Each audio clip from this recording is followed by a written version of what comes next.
Pues venga, ¿qué les parece si empezamos este fin de semana sin complejos tomándonos juntos ese café aquí en Es Radio? Sin complejos, con Luis del Pino. Es Radio. En 1378 se produce el cisma de Occidente en la Iglesia Católica, con la elección de dos papas distintos, Urbano VI, con sede en Roma, y Clemente VII, con sede en Aviñón. El cisma no duró mucho, apenas 40 años, pero durante ese tiempo los reinos europeos se dividieron según su apoyo a uno u otro papa, siempre basándose en intereses políticos. A Clemente VII le sucedió en Aviñón Benedicto III, el famoso Papa Luna, que al final terminó sus días en el castillo de Peñíscola, después de que Francia le retirara su apoyo y tuviera que huir de la sede pontificia francesa. Tras su muerte a los 94 años, el Papa Luna fue enterrado inicialmente en la capilla del castillo de Peñíscola y posteriormente en su pueblo natal, Illueca, en Zaragoza. Allí, el cadáver momificado quedó expuesto en una urna de cristal en 1423, y la capilla con el cadáver de aquel antipapa se convirtió en un centro de peregrinación sin que las autoridades religiosas locales pusieran muchas objeciones. Más de un siglo después, en 1537, un fraile italiano apellidado Porro estaba de visita por tierras aragonesas y oyó hablar de aquel centro de peregrinaje, así que se acercó a curiosear, y al ver aquellas filas de peregrinos postrados ante un antipapa, el buen fraile, preso de santa indignación, destrozó la urna a bastonazos.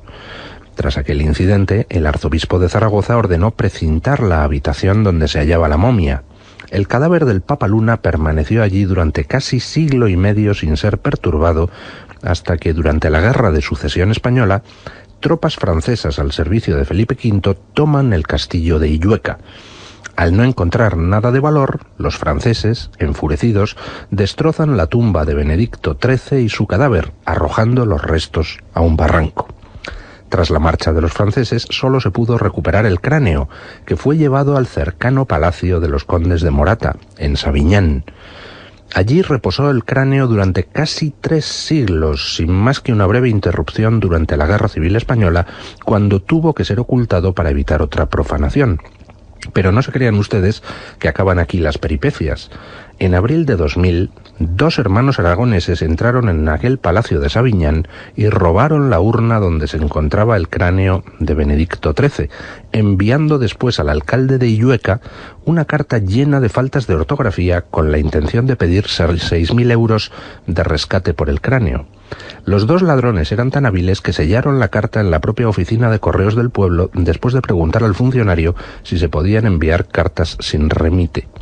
La Guardia Civil no tardó en detener a los autores del robo y recuperar el cráneo, que fue devuelto al castillo de Illueca. Allí reposan hoy los restos de Benedicto XIII hasta la siguiente peripecia.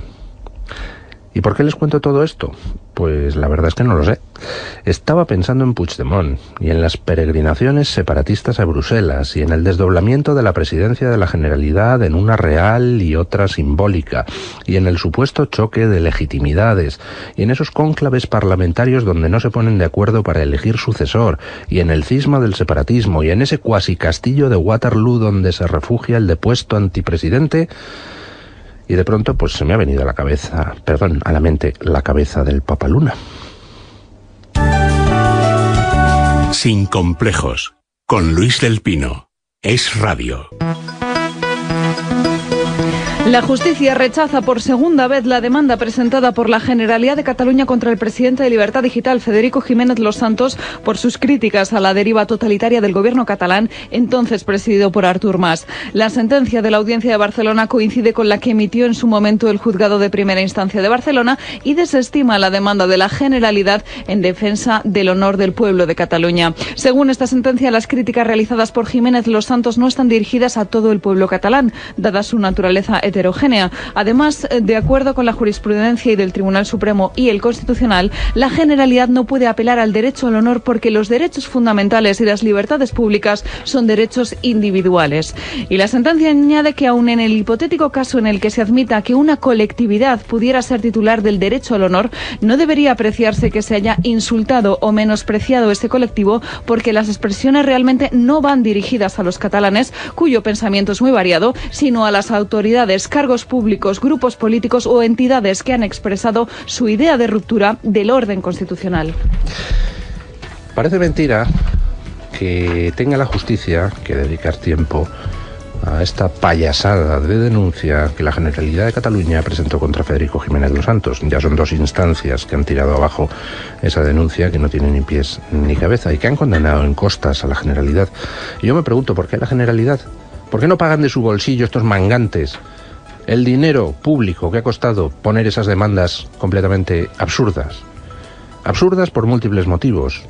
Primero, porque los políticos están obligados a aguantar un plus de crítica por parte de los medios de comunicación, precisamente porque la libertad de expresión requiere que existan medios de comunicación independientes que contribuyan a que se forme una opinión pública pues libre y veraz. Una opinión pública donde puede haber distintas formas de ver las cosas, y los políticos pues tienen que aguantarse. Hombre, existen límites, como en todo, pero desde luego el límite es bastante más laxo porque suele primar la libertad de expresión. Pero es que además, invocar, como hizo la Generalidad, que se había vulnerado el derecho al honor del pueblo catalán, pero ¿han fumado ustedes algo? No, en realidad no. Lo peor es que se lo creen. Se creen que existe una cosa llamada pueblo catalán y que además esa cosa tiene derechos al margen de las personas individuales que componen ese supuesto pueblo catalán. Esta gente son así. Esta gente viene directamente de la caverna más cavernícola y más tribal. Creen en la existencia de la tribu. Creen en la existencia del pueblo. Creen en la existencia de ese grupo fuera del cual no existe acomodo ni posible vida. Cuando esta gente dice que un Albert Rivera, nacido en Cataluña, no es catalán, lo dicen sinceramente. Para ellos no es catalán, no forma parte de la tribu, no comparte los atributos colectivos que definen a la tribu, al pueblo, a la manada. Para esta gente, la ciudadanía no consiste en algo meramente legal. ¿Quién es ciudadano español? Ciudadano español, pues es cualquiera que viva en España o fuera de España y que tenga una cosa que se llama DNI, que dice mi documento nacional de identidad es el número pom pom. Esa persona, si tiene la nacionalidad legal española, es español. Haya nacido en Matalascañas, en Barcelona, en Bilbao, en Madrid, en Albacete, en Senegal, en Pekín o en Marrakech. La nacionalidad es un concepto jurídico, en las sociedades modernas. En las sociedades tribales es un concepto étnico, es un concepto de pertenencia al grupo. Y cuando estos mamarrachos presentan una denuncia contra Federico Jiménez Los Santos porque dicen que ha ofendido el honor del pueblo catalán, lo peor de todo es que estos mamarrachos encima lo sienten así. Nosotros somos el pueblo catalán. Todo el que no está de acuerdo con nosotros no es pueblo catalán. Nosotros, por tanto, representamos a la totalidad del pueblo catalán. Y el pueblo catalán, ente colectivo, dotado de derechos al margen de los derechos individuales, derechos como grupo, se siente ofendido por lo que ha dicho un periodista. Entonces presentamos una demanda. Claro, pues eso valdría en la época de las cavernas. Eso valdría en la época en que la tribu era lo principal, en la época donde los derechos individuales no estaban ni definidos. En una sociedad moderna, evidentemente, lo que se protegen son derechos individuales. Quien tiene un derecho al honor es una persona, cada persona, incluido el político, aunque el político tiene que aguantar más que las personas individuales. Desde luego no existen los derechos al honor por parte de ningún grupo, no existen los derechos colectivos, no existen las lenguas propias, Cada individuo tiene la suya. Pero en fin, estamos en pleno retroceso hacia la caverna de manos de los nacionalistas, que no razonan en términos de derechos individuales, sino de derechos de grupo, y de manos también de quienes desde el no nacionalismo, desde el supuesto constitucionalismo, pues se dedican a permitirles ese regreso a las cavernas. Escuchen.